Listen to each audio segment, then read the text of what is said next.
Достар, баршаларыңызға қайырлы күн. Онсыз жасалатын сүзбелі бәліштің рецептімен бөліскім келіп тұр. Жасалуы өте оңай, 10 минутте жасап, жарты сағатта пісіріп, осында керемет пирогты аласыздар. Рецептімен бөлісейін.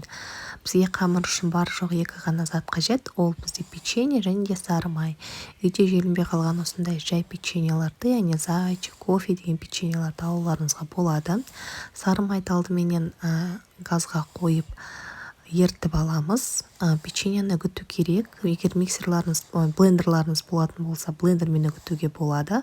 Менде блендер жоқ, сол себепті де мен қарапайым үлгіде оқтауменен үгітетін боламын. Ұсақ етіп тұрып, толықтай үгітіп шығуларыңыз қажет. Қажетті ингредиентті мен астына көрсетіп жазып кеттім.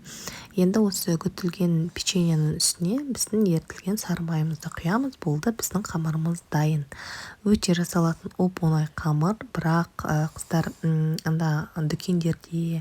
дүкендерде деппін ғой, ресторан, кафелердегі болатын чизкейктің дәміне өте ұқсас болып шығады. Сондықтан да жасалуы жайында өте оңай, қарапайым, бірақ өте дәмді болып шығады. Міндетті түрде жасап көріңіздер. Осы рецептпенен мен әрқашан дайындаймын. Бұл біріншіден тез жасалатын рецепт. Кейде үйге қонақ келіп қалған кезде, немесе үйде печеньелер қалып қойған кезде осылай жасап тастауға болады. Форманы өздеріңіздің қалауларыңыз бойынша алуларыңызға болады. Менде бұл жерде шамамен 20 сантиметрлік форма, 20-22 сантиметрлік форма. Осылайынан үстінен төсеп саласыздар да печеньені осылай қасықпенен үстінен басын қырайсыздар. Сол кезде, яғни ол өзінің формасын жақсы ұстайды.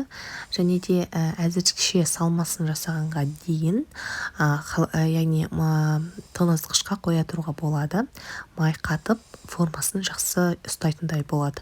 Ол не үшін қажет? Кейін жаңағы бәлішіміз дайын болған кезде өзінің формасын өте жақсы ұстайтын болады.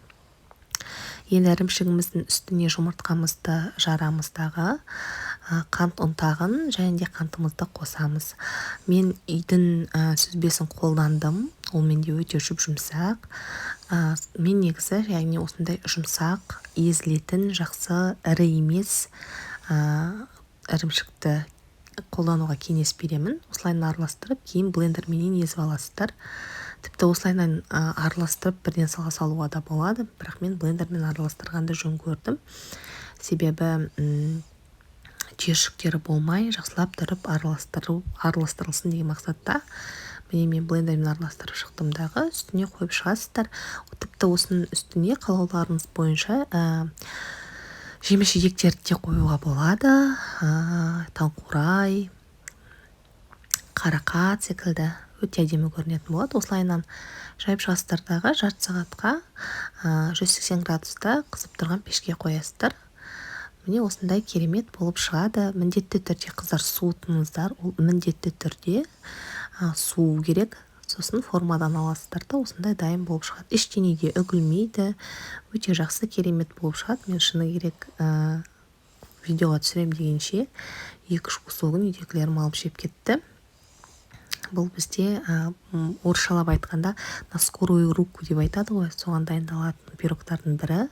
Бастысы ұнсыз дайындалады, бірақ өте дәмді, өте керемет болып шығады. Міндетті түрде жасап көріңіздер, ас болсын.